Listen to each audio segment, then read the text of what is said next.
Hi, everybody. It's week 14. That's the penultimate week in this class.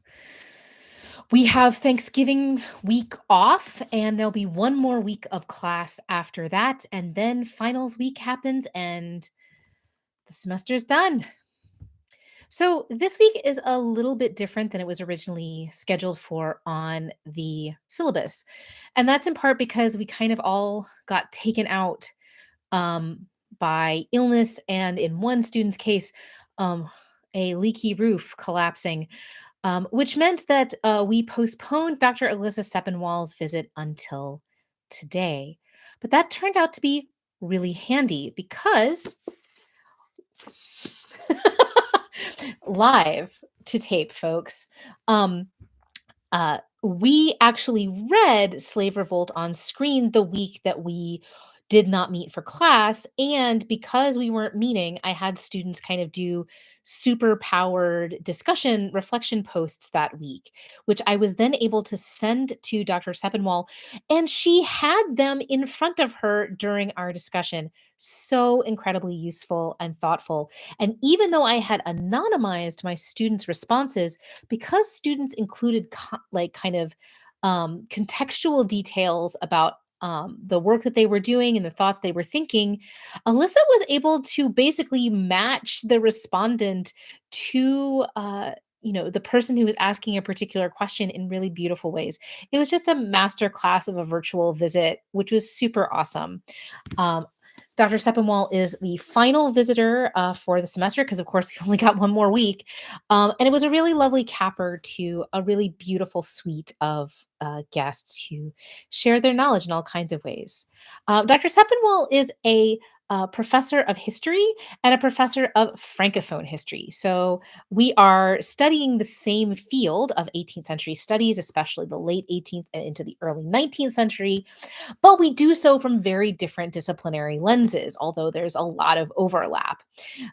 And what's really beautiful is the ways in which this book in particular is a really lovely signifier of the ways in which our work overlaps, which is um, in our mid career, we tried out dipping our toe into the interdisciplinary world of games and in Dr. Sepinwall's case, also film studies, and found a real beautiful synergy between the historical knowledge that we have from a long time of archival study and then bringing it to bear on new media practices.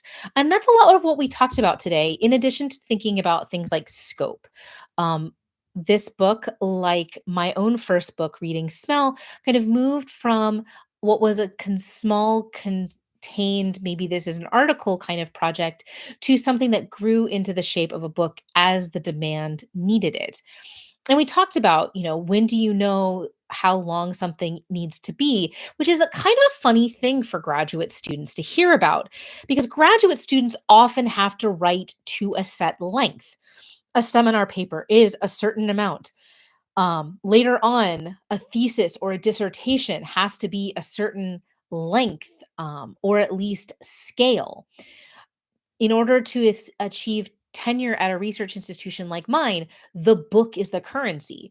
For me to become a full professor, which is the next step in my own academic journey, the signifier of an established international reputation, you'd think could apply to a lot of things. But what it really means in code in an English department like mine is write another book. And so a lot of academic life is seen as writing to a particular form rather than figuring out what's the shape of that something actually needs. And so it's really freeing to be reminded that at a certain point, God willing, the creek don't rise, we get to make those decisions for ourselves. We get to decide what the scale of something needs to be, and kind of watch it in either nurture its full growth, or send it out into the world once it is the right size, and without it swelling to inordinate bulk. At least it's nice to think so.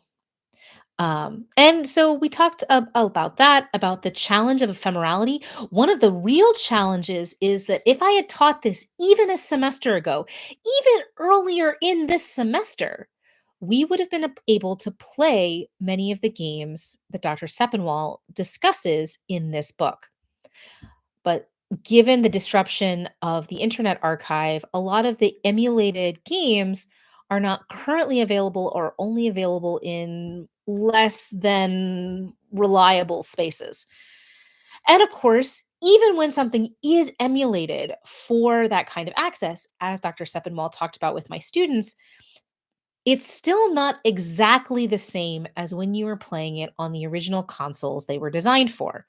And this is something that in a different version of this class, maybe a class on adaptation studies, even more fully, without the kind of film of historiography that kind of this and historicalness that this class kind of has to focus on, we might have delved still deeper into the ways in which emulation is a kind of adaptation, and one that we don't always think about because we don't think about the haptic, the touch elements, the connection between the movement that we're making and the meaning that we're making on screen.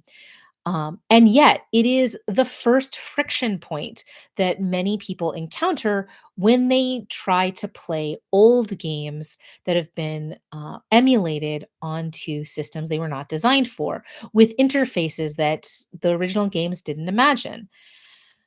If you're thinking in terms of a joystick and then you have to emulate into a mouse or a keyboard, it's a very different kind of situation. And that's just the tip of the iceberg. And of course, both Dr. Sepinwall and I are not primarily focused on that aspect of games.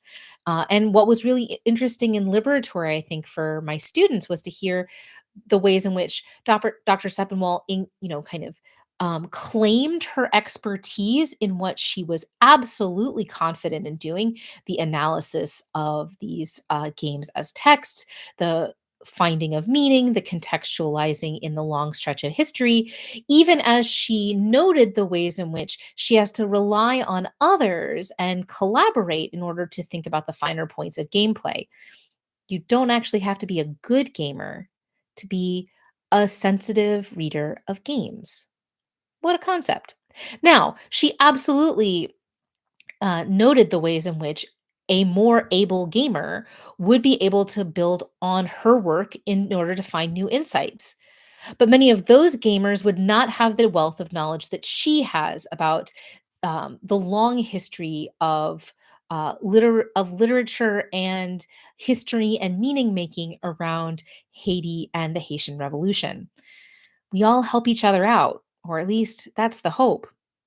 And I think that was part of what I was trying to communicate to students in our debrief after Dr. Sepinwall went off to a well deserved lunch, which is that none of us can do everything all at once. Students are preparing to complete projects. And our second half of class was giving a little bit of insight into how that is going. Some people are writing traditional seminar papers of 20 ish pages, but others are experimenting with what this means for visual art. There's an escape room, there's visual novels, there might be a song. It's exciting stuff. And luckily, because of the structure of this class, those projects can fail, by which I mean they can end up not working out in ways that still provide a valuable educational experience. In terms of the creative materials, the process, not the product, is what I'm really interested in, which is why, as I reminded them, the accessible object, the thing that I am actually grading, is their reflection on the work that they've done.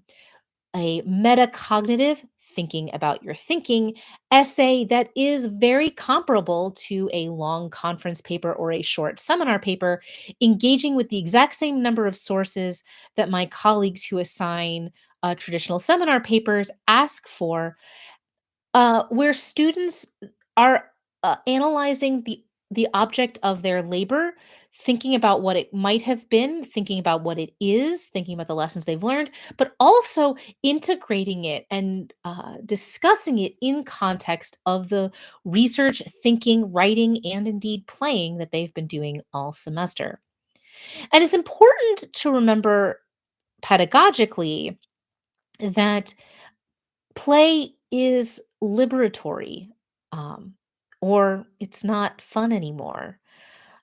And so I wanted them to be playful in the sense of how they were thinking about the possibilities of what they were going to do. And from their presentations, I have a really strong sense that that is exactly what has happened. I'm very excited both for what they've produced and what they've learned, as well as those metacognitive reflections. As I explained to students today, the metacognitive reflections are one, useful for all of us and meaningful, but also, that's the object that in when accreditors from our accrediting body ask for the work product of this class, I'm not throwing a bunch of paintings at someone, at some external reviewer's head, but instead saying, here is the demonstrable proof that students integrated the knowledge they encountered in this class and were able to articulate it in new and interesting ways. So that's the idea, at least. And so far, so good. What this means for me as a teacher in terms of my own teaching style is I do a lot of one-on-one meetings right now, and the structure of my labor allows me to do that. And if you're listening to this, that may not be the case for you. You may be thinking, well, how do I do this? Well, peer reflections, um, and with larger classes, I will do kind of group check-ins along the way in different kinds of ways.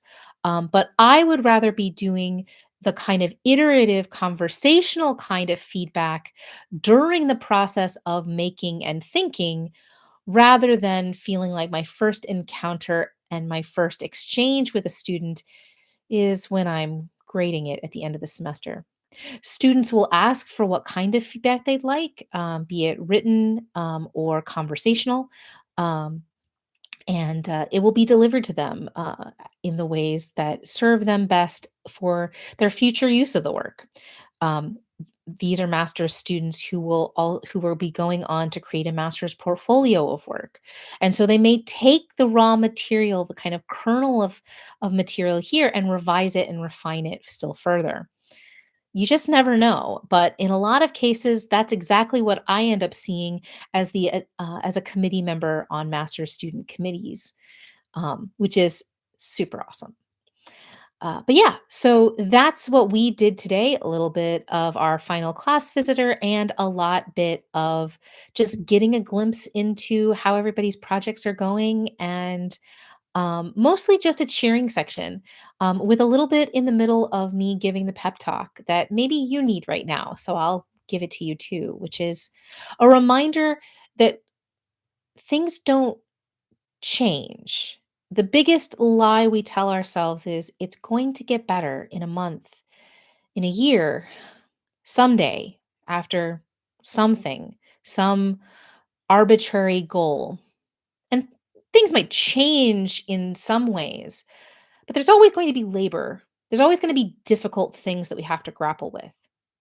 But my hope is that graduate school, as with so many other paths in life, is a space where hopefully we do the practice of learning how to strengthen our own sense of how we gain energy, how we lose it more quickly, how we can sustain and restore ourselves to do the work that we think is important or worth doing, so that even as things continue to be challenging and maybe even get worse or harder from time to time or season to season, we're stronger, hopefully.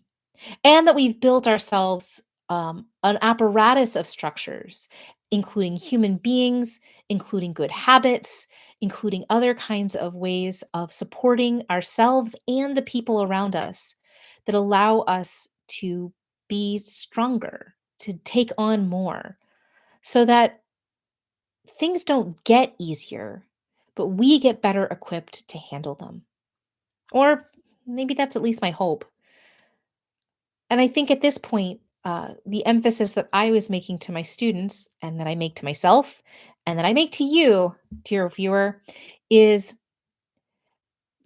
it's we cannot rob Peter to pay Paul. We cannot sacrifice our health, our well being, our hydration, any of those things in favor of an uncertain future. We have to be okay as best we can in the here and now. We invest so that we can see a brighter future. God knows, yes, but we cannot immolate ourselves in the hopes that we will be able to rise like phoenixes from the ashes. And that's what I often see my own students doing, putting themselves through hell in the same way that I saw my classmates doing it in grad school. And that ultimately doesn't serve anyone. The process has to be also manageable and worth it. And in a place like mine, I think that's actually achievable. And I grieve for the places where that's not the case. And if you're feeling like you're in one of those situations, I'm really sorry. All I can do is try to create a space with my classroom and my expectations that makes it possible for students to think about very seriously how to navigate rest and work, find the rhythms that work for them, and beyond. Or such is my idealistic hope. We have, as I said, one more week of class after Thanksgiving, and that will be a really busy and interesting week. We will actually be meeting on Monday for a thing that I will probably announce on this channel um, when it goes live. It's still hard for me to imagine that it's actually happening. So I'm just going to leave it in suspense here for the 10 people who are going to watch this. Um, and then we will meet on Tuesday for our last day of class, where we will do stars and wishes. Students will make recommendations for things they think should be added to the class, removed, modified, more support that they need, ways in which the activities might be transformed. And what I do with that is talk to students and walk them through the ways in which I built the class and the ways in which we could rebuild the class.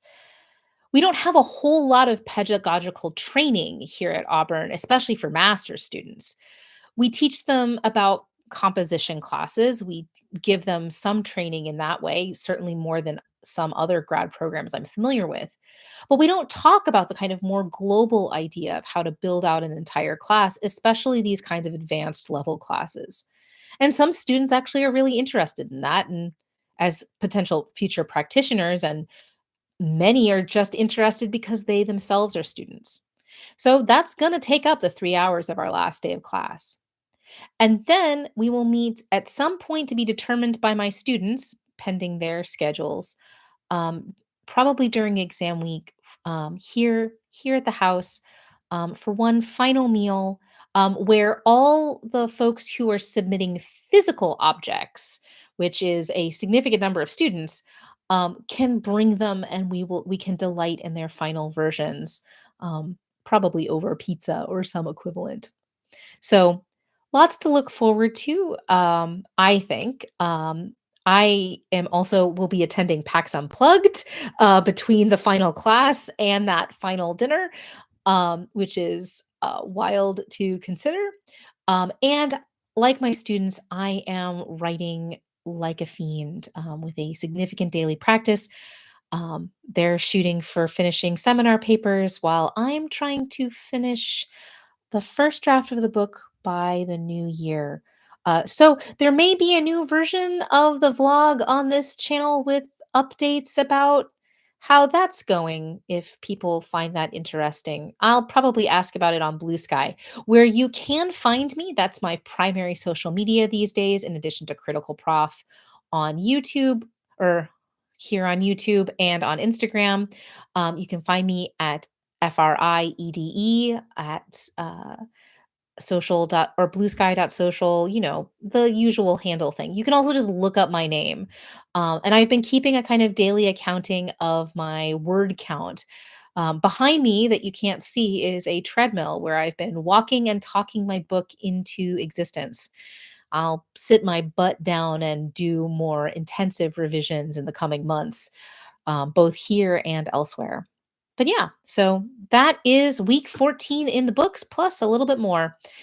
I hope you are all doing well in what continue to be challenging and unfortunately interesting times. But as a friend of mine told me, by virtue of another friend, we as people have been through this and worse. It's our turn to get to work. Stay safe. Good luck. See you soon.